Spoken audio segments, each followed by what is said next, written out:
Hey, I'm T Styles, and we're going to be talking about 4 things that you can do to make an original novel that will pay. We covered this earlier in my show, and I was so excited that I wanted to come on YouTube and actually bring it to. The first thing is, if you are interested in how to structure, market, and publish your novel, please like and subscribe because I provide that type of content. So join me.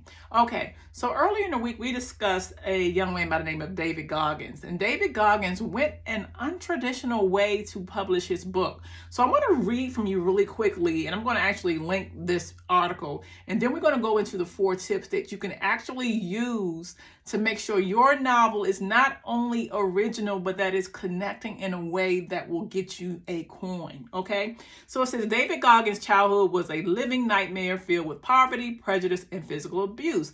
But today, his grand aspirational dreams have come true. Through self-discipline, mental toughness, and hard work, Goggins transformed himself from a depressed, overweight young man with no future to prospects of the U.S. Armed Forces icon, a best-selling author, and one of the best, highest performing endurance athletes, okay? And it says he's the only man in history to complete elite training as a Navy SEAL, Army Ranger, and Air Force Tactical Air Controller. Goggins went on to set records in numerous endurance events, even inspiring Outside Magazine to name him the fittest man in America, okay? Now, Goggins had a book, and he wanted to publish this book, but he didn't want to go the traditional path because he and his manager evaluated his options after writing his book, Can't Hurt Me Now. And Goggins turned down a 6-figure traditional publishing deal. And for somebody that started earning only $6.25 an hour, this was major. But he went on to say, I wanted to own all of Can't Hurt Me, and I wanted to own all of my life story. So he went with Scribe Media, published his novels, and it says the book was an instant success. Goggins shares his astonishing life story. He illustrates how most of us tap into only 40% of our capabilities, and he has the 40% rule, and illuminates a path that anyone can follow to reach their full potential. It immediately hit every bestseller's list and has consistently remained there, selling over 3 million copies to date. Now that book's probably sold way more than that now. But what I want to talk about is not only that he didn't go the traditional way. Most of us are so excited about getting a book deal that we don't even really consider the fact that we can publish our work on our own.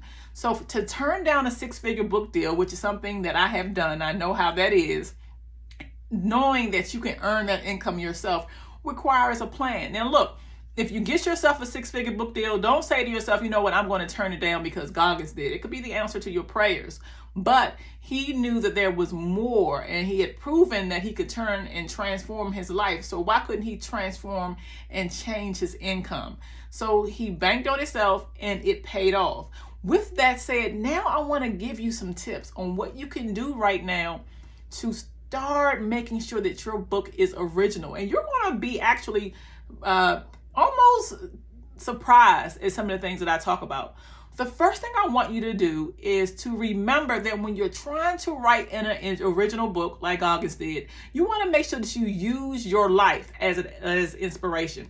What a lot of people do is they'll read a story like Goggins and say, oh, let me write a story like Goggins. The thing is, if you do that, the book is not original. It can't be original if somebody else has already done that, right?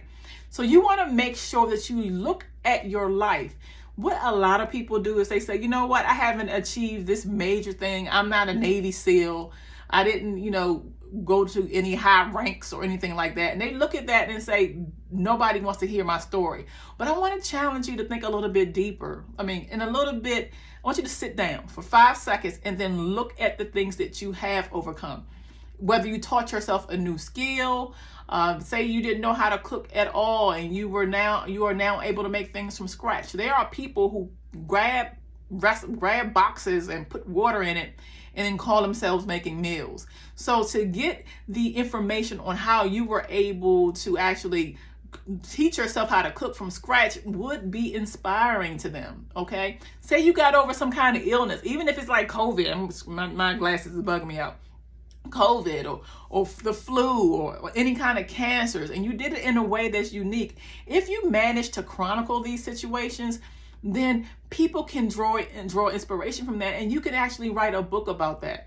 Or the people in and around your life, like an elder, somebody who you find interesting, draw inspiration about and around you, because that's where the originality comes. Like I've said before, most people will see something on TV and they say, hey, let me write a story about that, but we've already read that story or seen that story. So the inspiration in and around your life is the first thing.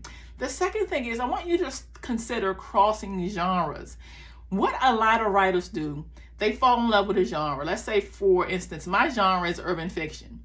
So they say, okay, I'm going to do an urban fiction book. And when they do this urban fiction story, they follow all the rules. The drug dealer, the people that want to take his money and his block and all those kind of things. And they put it out to the world. People may find it interesting, because if you an urban fiction lover, then you want urban fiction stories, even if it's the same story. But what if you were to take that urban fiction book and do what I did and apply psychological traits and make it into a thriller also, or some sci-fi, or some vampires and wolves? Sure, it may not be for everybody, but there are going to be a percentage of people within that urban fiction genre that's going to say, hey, finally something new. I get it all the time. So consider crossing genres. When you do that, you make your story original.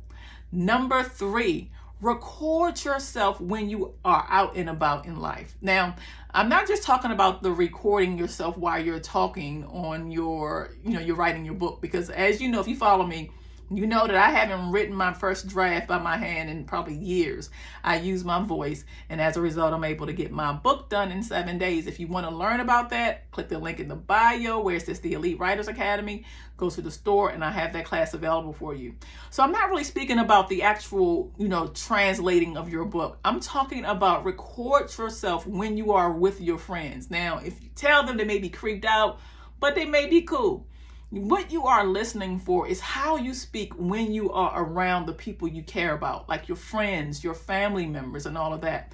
I'm always amazed when writers say, I'm trying to find my voice, and they don't realize their voice is their actual voice. When I'm writing, even if it's in third person, where I'm narrating the story, okay, I always use how I speak in and around my family. I always say in and around my family, around my family members, because that's me.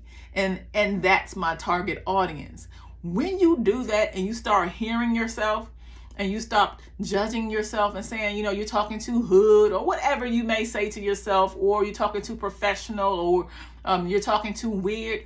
When you stop judging yourself and you just make sure that you are honoring structure, and by honoring it, I mean the major components, because you want to even still break a little bit of rules even with the structure. When you start doing that, what's left is who you are as a writer, and what's left is your authentic voice. From that, you become original. So do this in enough times. Say if you're on a phone call and you don't even hear the other person, record yourself on the phone call. Forget that the recorder is there, because what you don't want to do is know that it's there and now you're pulling out all your $5 million words. You want to actually allow yourself to be natural. Listen to this voice and make sure that you use that when you are writing. This is my favorite. I'm looking at my notes, okay? I want you to remember, number 4, and my favorite, that every story has been told, okay? Every story has been told. Why do I say that? That frees you up with having to try and find a new genre or something like that, right? You don't have to worry about that now, because every story has been told.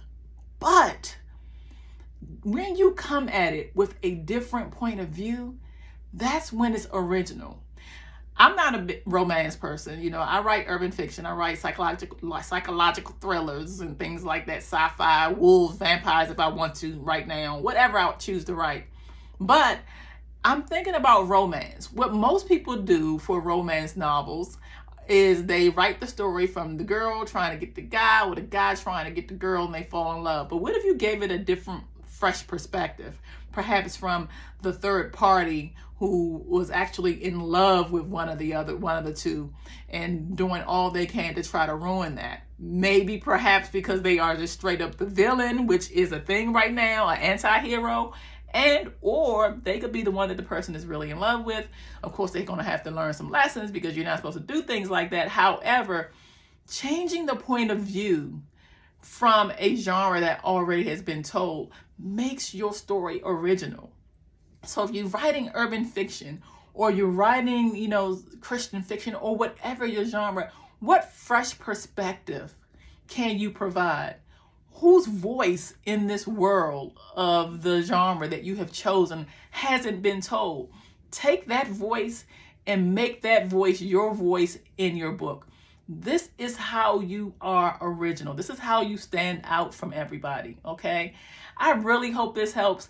If you need organization and structure, please visit the Elite Writers Academy. We have planners, we have templates, we have checklists, we have everything necessary so that you can build the story that you want, so that you can get paid, okay? And then live your life. Thank you for joining me. Don't forget to subscribe, like, and share. I appreciate it, and I love you guys. Bye.